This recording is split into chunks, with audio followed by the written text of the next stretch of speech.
10:15, so we're going to jump right in. So I just want to welcome everybody to the morning conversation with Stef, Drew, and Ray, your go-to podcast for all the things financial. My name is Andrew Stewart, your friendly financial advisor, here to empower professionals and business owners with insurance and estate planning solutions. Joining me are my dynamic co-hosts, Stephen McMillan, a mortgage maestro with a knack for guiding clients through the twists and turns of complex mortgage transactions, and Ray McMillan. He's a savvy real estate investor and the visionary founder of the McMillan Group. We're here to talk about the everyday lifestyle choices that shape your wealth, your health, and your legacy. From smart money moves to wellness habits and building a lasting legacy, we break it all down in real, relatable conversations. So today, grab your coffee or tea, be engaged, and let's start the day with clarity, confidence, and a conversation that matters. Joining us today on our morning conversation is Tresha Wallace. Tresha is a bariatric registered practical nurse with over 13 years of experience, dedicated to helping people through a holistic approach to well-being that integrates physical, mental, and financial health. She has worked closely with patients managing obesity, diabetes, and other chronic conditions, always emphasizing the connection between wellness and financial stability. Tresha is also an author and an entrepreneur, running Real Healthy Haven, an e-commerce platform focused on diabetes, culture, and Ubuntu Legacy Community Care, a nonprofit providing free services to seniors in Mississauga. She's here to share her insights on healthy habits, financial well-being, and building a lasting legacy. So let's dive in. Tresha, I just want to start with your book, Healthy Habits, Healthy Life, a guide to diabetes management. Now, this was dedicated to your parents. I just want to know what inspired you to write it, and how has your journey shaped your passion for health and wellness? Well, my father, growing up in Jamaica in a traditional home, where my father is a farmer, he raises livestock as well as sugarcane plantation. He also switched that later on as the crop was not as successful. They went into oranges and did other things. And right now it transitioned over to my brother, who continues the farming. So seeing that, I'm one of them that grew up on having cow's milk in the morning for breakfast. My dad would go and milk the cow and bring it home for my parents, my mom to make porridge for us, or having cereal or something like that. So traditionally, everything I get is from the support of what God created for everyone, from the land to the cows, the air we breathe. So all the natural sources and everything that we have, our body that we have, it's an amazing machine that we have, and it's amazing that how we don't utilize it and take care of it. So with my father, who's very holistic, if I'm not feeling well, he usually goes to the garden and get a plant and brings it back, beat it, squeeze it, and would ask you to drink it. So from that approach, it inspired me. And being a nurse, working with hundreds of patients who was struggling with diabetes. First of all, it was started with being obese, secondary to diabetes. So seeing so many of that, it inspired me to say that, oh, what is free and given to me is wealthy from my parents. And I see that, and what I influence others to change their lifestyle. And that's what influenced me to write the book, and saying that you have the basic necessities that you have in control to take care of your health and well-being and make a change in your direction of your life from having chronic diseases. So that's what inspired me. That's amazing. That's amazing. Ray, you want to go ahead and ask, what do you have to Tresha to share with us today? Thanks, Trish, for taking the time to join us this morning. We really do appreciate it. And we know you're going to drop some knowledge here. Quickly for our audience, this is a conversation. So if you've got any questions for Trisha, please put them in the chat. If you want to come off your mute and ask the question live, that's fine with us. We want you to really be engaged in what we're doing this morning. But you mentioned the word there, Trisha, obesity. Yes. It's like the most common word in North America today. There's many people struggling with weight issues, which lead to poor health. Both of us grew up in the Caribbean. I never saw people who were obese in my childhood. I had one friend who was chubby in high school, and he was nowhere close to what we see today in North America. What do you think are some of the main causes of obesity today? And what can people do to manage that obesity? I agree with you 100%, Ray. Obesity is a pandemic for especially our younger generation right now with the new technology, and we just sit down and we stroll on our phone. We don't even communicate with each other. So obesity is right now, the increase in obesity is from lack of exercise and the food that we eat. We have poor choices in we don't prepare food from scratch or eating whole foods or foods that are all natural for us. A lot of us excuse is that it's expensive, but it's not.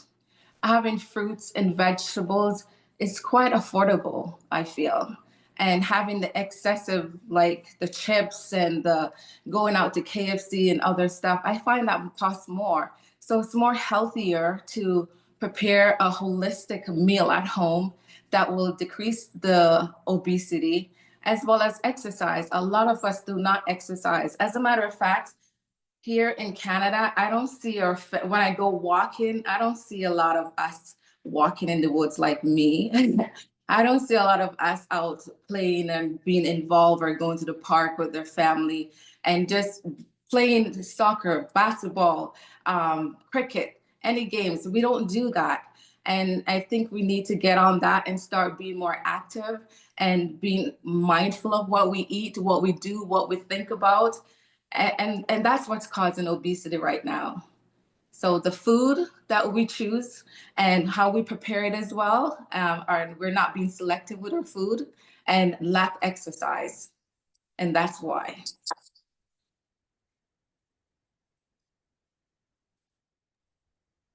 Did I get cut off? No, that was a great response, Trisha. And I want to touch on the whole foods part and eating organically because within my diet, for my dietary, I'm lactose intolerant. So it kind of not forced me, but lead me more towards eating organic. And you are correct. It's not expensive to eat, like especially fruits and vegetables, Right. and cooking stuff from scratch.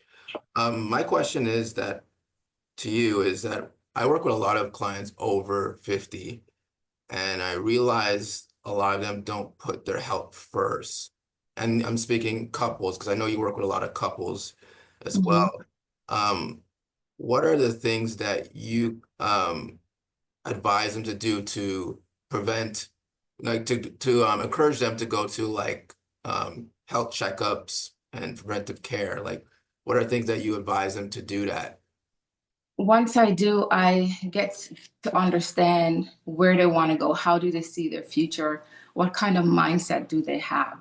So right now, a lot of us, we have in the front, you have in the frontal lobe, you have the cerebral cortex, and it is for you to, you have the subconscious mind and you have the conscious mind. So identifying where are you in that?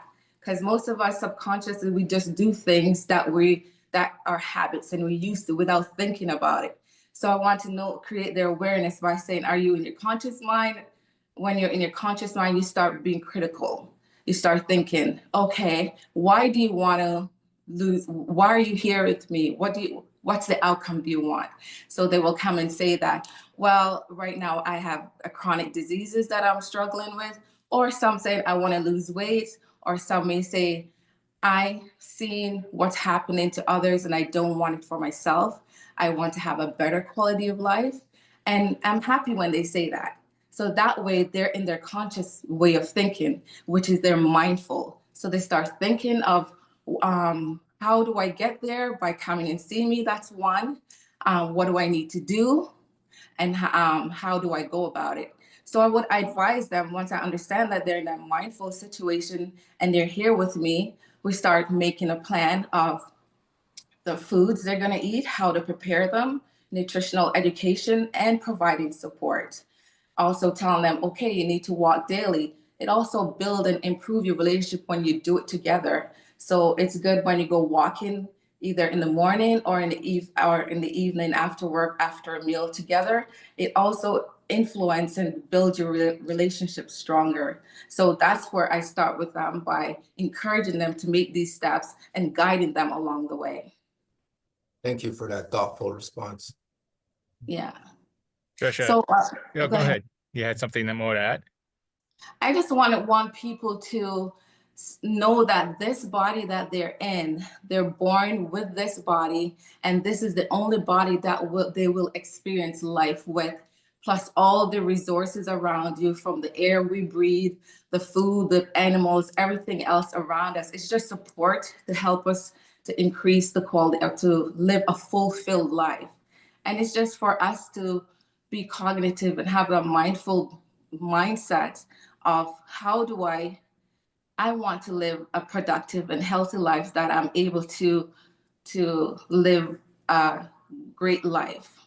It's like you're financing. In finance, they start planning for the finance.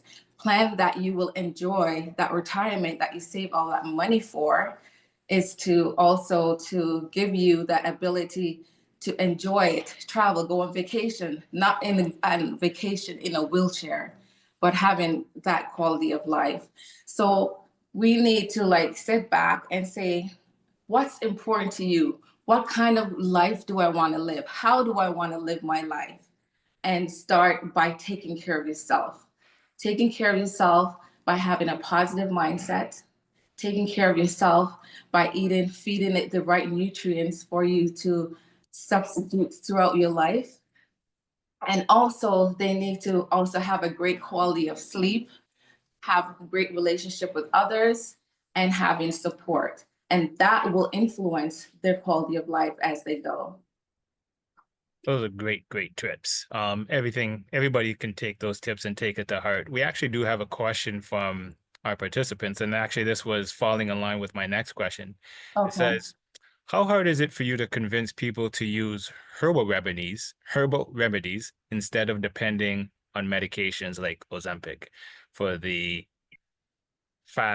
quick start to losing weight? These medication are supposed to be, they're not supposed to be long-term. They're supposed to be short-term only. So when you go to the doctor and they realize that you have a spike in your blood sugar, and they will quickly, their first remedy is to give you medication. Now, the medication is to help you to lower your blood sugar. But in that time, while you're doing that, you're supposed to be learning what's caused my blood pressure elevated. So you need to assess yourself and look at it and say, okay, I don't want to take this medication for a long time. So your doctor, which I know they don't have a lot of time to explain this to you, should guide you to telling you to exercise. Start exercising, and also assess their food, their nutrition, how do they eat. Assess that and make some changes to that.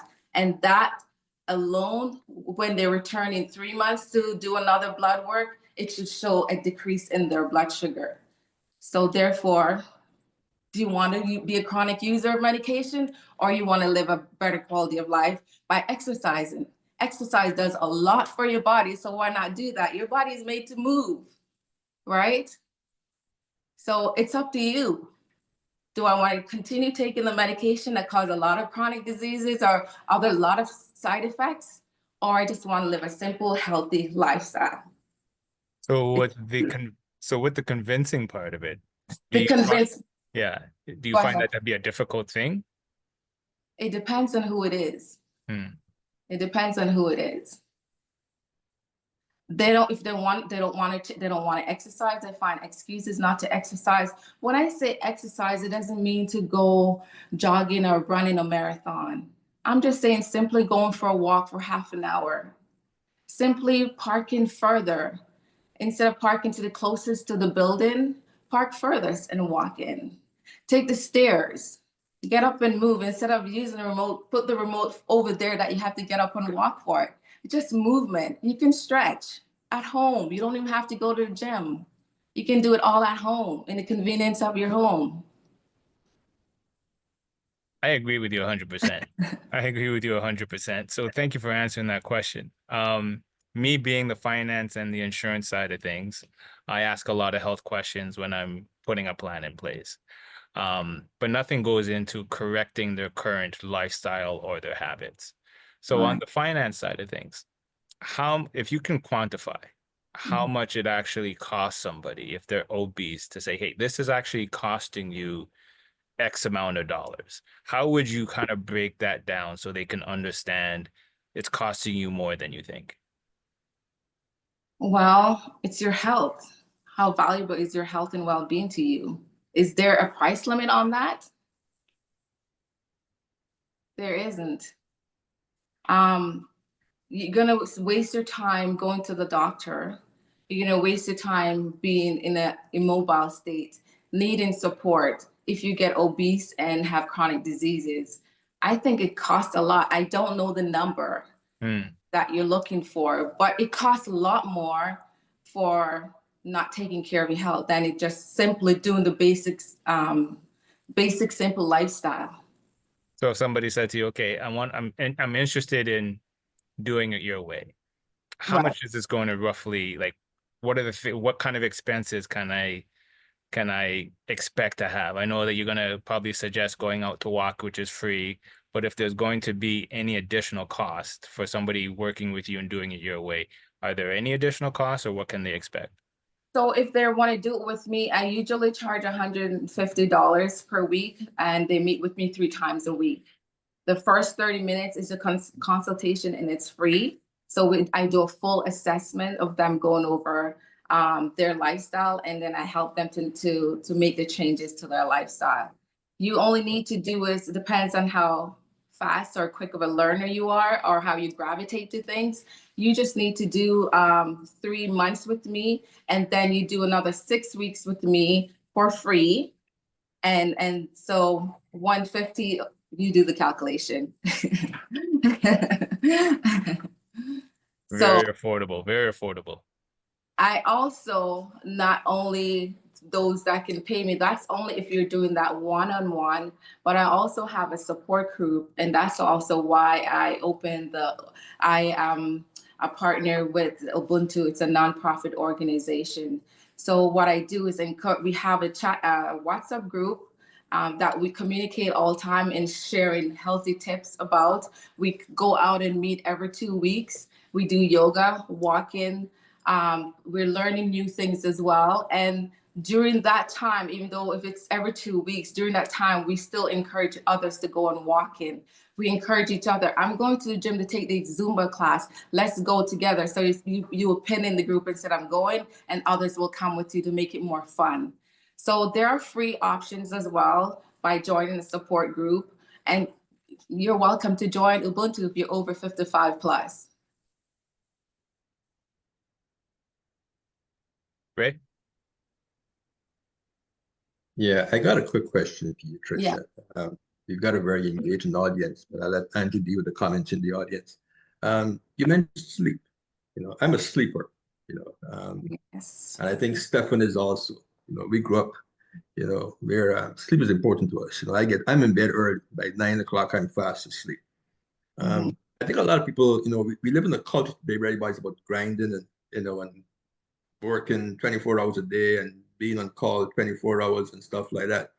And Steph can tell you, when I was active in business, I used a landline in my office. So, and you know that too, Trisha. Very few people have my cell phone number. So, I'm in the office from 9 to 6 o'clock, and beyond that, it's my time. Can you let us know in the audience the importance of adequate sleep and how it affects our health and our weight in some cases? I think people understand the importance of having a well-rested body. First, sleep improves your quality of life. It boosts your immunity. It generally gives you a more upbeat, positive way of life. Lack of sleep is you become fatigued, overweight. You also don't think properly. You also have developed unhealthy relationship because of lacking sleep, because you don't make good sound decision. So sleep overall is repairing your tissues in your body for a longer, better, healthier life. It's like charging your phone. When you're going to bed, you charge your phone, right? So you need to recharge as well so you can be more productive for the next day, right? So sleep is very valuable. You should at least get 7 to 9 hours per sleep. And if you're having a hard time sleeping, you're preparing yourself for sleep and you're having difficulty sleeping, then you may need to make sure your room is dark. Avoid using screen time 2 hours before bed. Avoid eating heavy meals. You may probably have a fruit or some tea you can have like a peppermint tea or chamomile tea, something that's soothing to your body before you go to bed. And avoid sugar, because sugar gives you energy and you're not going to go and play golf in your sleep. So try to avoid that. Okay. All right. Before Thanks, Trisha. Stefan, do you want to go right in, or do you want me to read the question first? You can lean into the questions. All right. So we got another one here. So what are the potential health benefits and risks of fasting, and how can it impact long-term wellness?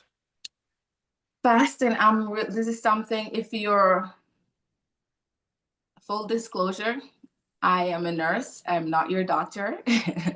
Please, anything I share with you regarding fasting, you discuss that with your family doctor first.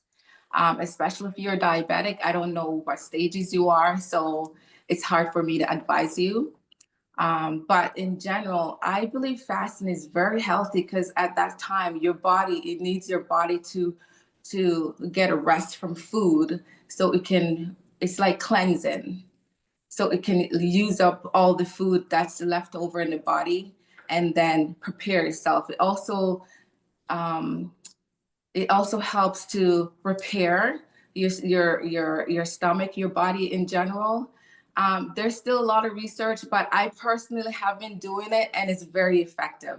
So what I do is I do 16 hours fast and then I break it with something healthy or tea. I think it's a good thing. And right now is Ramadan, and I've been reading up a lot in it as well. And I find it very effective for your health and well-being. So try it, but maybe not long term, but say during the week, for one whole week, for a month, you can fast, say 16 to 18 hours. Sorry, clarify that again. For 1 week, do it one time, 16 hours, or? You can do it for a week, but if you've never done it before, I would say do it one day. Okay.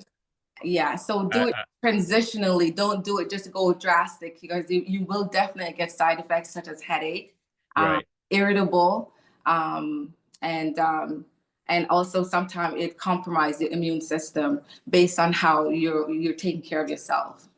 Now, because I've never fasted, so this is an interesting question for me too as well. So for somebody who's never fasted before, would you suggest to do it from, earlier over your sleep and longer into the morning, or try to do it during the day when you're awake? Like, what would be an easier to normal to hard fast? I think it would based on your activity. When are you more active or need to be active? So I would go say during your sleep, before you sleep, and then break your fast in the afternoon, say 1 o'clock. Okay. Again, it depends on your work schedule and stuff like that. Right. Okay. Yeah. Floor is yours, Steph. Yeah, so I'm intrigued by the fasting too, because I know it is Ramadan, and it's the shorter month of Ramadan too. So one of my friends, he's a Muslim, and he said, like, Steph, you should join in because it's a shorter fast. But you strike a lot of points of jumping into a fast when you've never done it before. For me, I haven't done it before, so you should really do your research, Your due diligence, before you kind of jump into a fast for like 31 days. But my question is that I'm leaning more to couples, because I see that you work with couples in your organization, but and also for me, who I do deal with a lot of senior clients, and I speak to them about their health as well, even though mortgages and health is tied in together. So we do have that conversation. Yeah. I realized that in certain cases, in couples, the woman is more driven to have a healthy lifestyle than the man. And as we know in studies, men lifespan is shorter than the woman. Mm-hmm. So what is some things you would do for a couple to influence a healthy lifestyle and healthy habits? Like, is there certain things that you would compile, which is, of course, diet, exercise? What would that look like if you have a couple in front of you that's over 55? I'll show them the benefits of dieting, being at a healthy, good weight. I don't believe in the lost weight just so you can look in fit a size 2 or whatever. I'm more of the health and wellness of your to improve the quality of your life. So I would also point out the benefits of being healthy, exercising together. It boosts endorphins that it releases endorphin and it increases your sex life. So that's one. And the guy usually looks up and go, really? And he's ready to go. Also, when they go and walk together or exercise, it makes them feel good about themselves. And that during that time, they have difficult conversation during those walks, and it becomes healthier for them. Also cooking together, having the male in the kitchen with their helping her to cook. It's something that it does for women, and having that support, and he will get a better reward in the end. So showing them the reward and then having them experience it for themselves, they will continue and now want to tell others about it. Absolutely. I know it's rewarding because I implement that to my future wife, like where we do walks together and we do have those, one-on-one conversations and we cook together. So it does bring the relationship more closer and Sure. closer Mm-hmm. and Yeah. stronger together. And of course, your body's moving as well and your blood is Right. yeah. Right. Actually, I just want to jump in real quickly. So on the walking part, now Mm-hmm. I'm not sure where I saw it, read it, or whatnot, but um, it was a couple that was highlighting how important it is to walk after you eat, and they call it fart walks. Yes. So, Strongly recommend that as well. yeah, so I wanted to get your point. I started implementing it. It's hit or miss. Some days you can, some days you can't. But I just want to get your thoughts on how the importance of it and how that benefits your body and lifestyle, walking or moving after you Mm-hmm. eat. It's generally, if we pay attention and listen to our body, a lot of people don't comprehend that. But once you eat and you sit down and you watch a movie, you feel lazy, lethargic, Mm-hmm. not feeling good about yourself, lack energy. But the minute you go for a walk and when you come back, you feel lighter, you feel more at ease, and you have a more positive outlook on life. Also, walking after meal, you also have a better sleep. So everything's our body is made to move. If we're made to sit, then our bodies will not have joints to rotate and move. Mm. So moving is very important. Moving, I was watching a show a couple of days ago, and they said that there are 33, which wasn't aware of, 33 chronic diseases. And out of all the 33 chronic diseases, one of the recommendations for all to improve those is exercise. 150 minutes per week, baseline. So it's very important to walk. Keep moving, guys. And that's not a lot of time, folks. 115 minutes divided by 7, Yeah. 23 minutes a day. So, I mean, if you can dedicate 23 minutes to your future self, Listen to you a want to invest podcast that. while you're out walking. Yeah. If you're walking with a friend, or get a pet. The pet will also force you to walk. Yep. Yeah. Yeah. Just listen to a podcast. You don't even have to keep track of how you're walking. Get a tracker that will track your heart rate, your sleep, and how much activity. My phone also tells me if I'm sitting too long, it tells me I need to get up. Yeah. So those technologies does work. Okay, guys, ask your questions. We got Trisha here, and she's got a lot of experience. She does a lot of work in the local community. She works both with younger folks and seniors, and she's a wealth of knowledge. And she lives the healthy lifestyle also. She's not just trying to Mm. tell you stuff that she's not actively doing herself. I've got a quick question for your conversation piece. Eating, you know, you and I both grew up in the Caribbean, and Yeah. we had breakfast. We had a big breakfast in the morning. We had lunch around 1 or 2 o'clock, or between 12 and 2 o'clock, and then our light meal was in the evening. We didn't usually eat a heavy meal in the evening. That's Flip the great. script to North America, and it's back to front. Most folks don't have breakfast in the morning. They drink coffee, cups Mhm. and cups of coffee, and they go through the day eating that way. And then they probably eat their heaviest meal at the end of the day. True. I still maintain that breakfast, lunch, light evening meal, I tend not to eat heavy at night. How important is the way you eat? Like, the breakfast, lunch, dinner, with breakfast and lunch being your heavier meals and dinner being your lighter meal to maintain a healthy lifestyle, reducing the probability or possibility of Of course. developing early onset diabetes and all the other ailments people have today. Mhm. I I like your idea better. Again, it also you got to calculate it based on if you work. Because I'm a nurse and I know that nurses work days, mornings, and afternoon. So based on that they do the calculation based on their activity. But I would recommend what you're doing, having breakfast. Breakfast doesn't have to be like you're gonna have a porridge with bread. Try to keep a balance, a light balance. So have fruits, whole wheat in the morning, and some protein. You can snack in between, and then you have a moderate lunch, like a salad with protein again, whatever you put, or vegetables. And then you still need to have a healthy dinner, which is you want to make sure it's balanced. Protein, half of your plate should be vegetables, not carbs, where a lot of us have rice. So most of it is rice and a little bit of vegetables, probably tiny bit, and then you have the meat. We need to change that. We need a balanced diet. Okay? And make sure it's whole foods.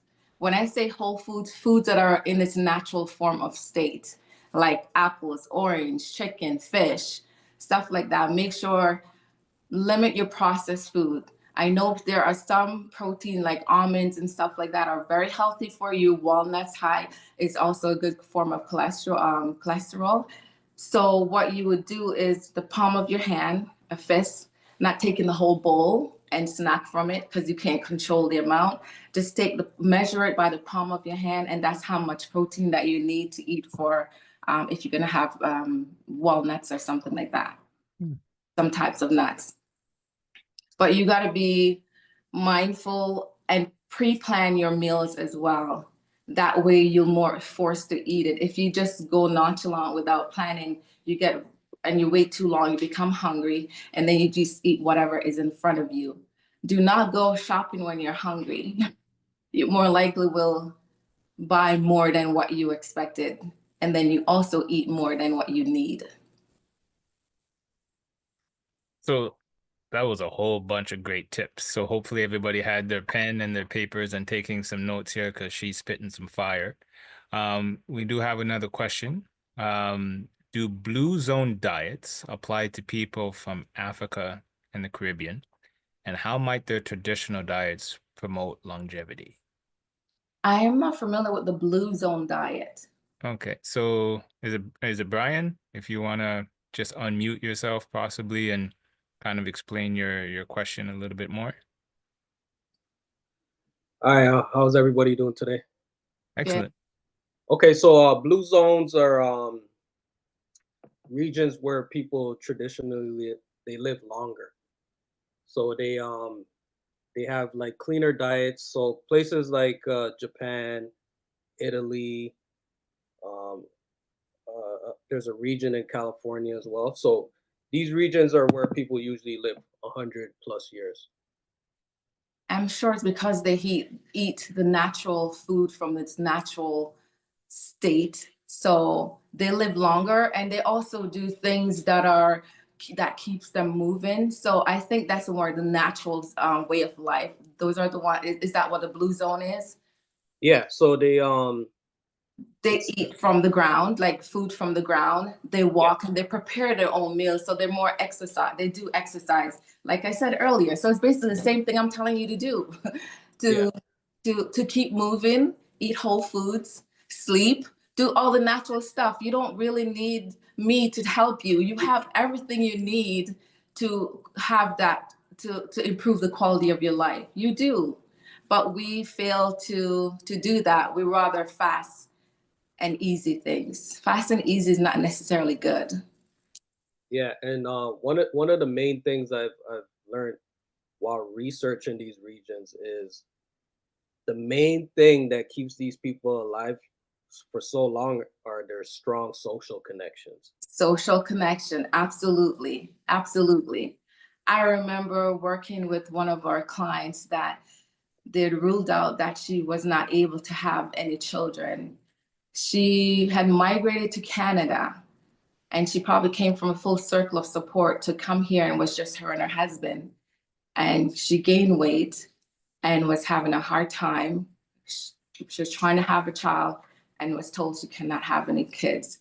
I worked with her, and I've been working with her for a year, and she lost weight, because at that time that was just her focus. She lost weight, but then she didn't have the support. So I took it up on myself when I realized that she just lives here in Canada by herself, and her husband's a lawyer and he goes to work, so she's there. She do not have that support. I became her support. And within 3 months of me seeing her 3 times a week, and we go for a walk and just talk about things that she wants to get off her mind, or just someone to listen. Her husband called me and told me that I got her pregnant. She was having a baby. She's pregnant. So support is really important. So it's nutrition, sleep, exercise, support, managing stress, all works together to give you that quality of life and longevity. Absolutely. Yeah, it is. I have to hear you say the importance of having that that social interaction. Yes. I think a lot of us who are of Black and Caribbean backgrounds, African and Caribbean backgrounds, sorry, we grew up in large extended households, Mm-hmm. grandparents and cousins, and aunts and great aunts. And for those of us who migrated, or our parents migrated and came to North America or to England, we lost the social connect. And you go into, I don't want to say depression necessarily, but speaking as an immigrant, you lose a piece of yourself, and you fill it with stuff that doesn't necessarily going to benefit you going forward in your life, But we don't have a lot of time left. You only got about 5 minutes left. But I want you to talk about something that's very important to you, which is the Ubuntu legacy that you're part of. And I want you to just share with the audience a bit about what it is and how it benefits the community you work with. It's exactly what you just said. Ubuntu Legacy is an Afro-Canadian community nonprofit here in Mississauga, where we are combating isolation and loneliness within our seniors community. So support, like you said, is not there. So they come together. We exercise. We meet every 2 weeks, where we exercise and encourage other activities throughout the week as well. We also do workshops on health and wealth. We focus more on preventative, or how to manage. So we'll do diabetes workshop, Alzheimer's, strokes, anything that are affecting them.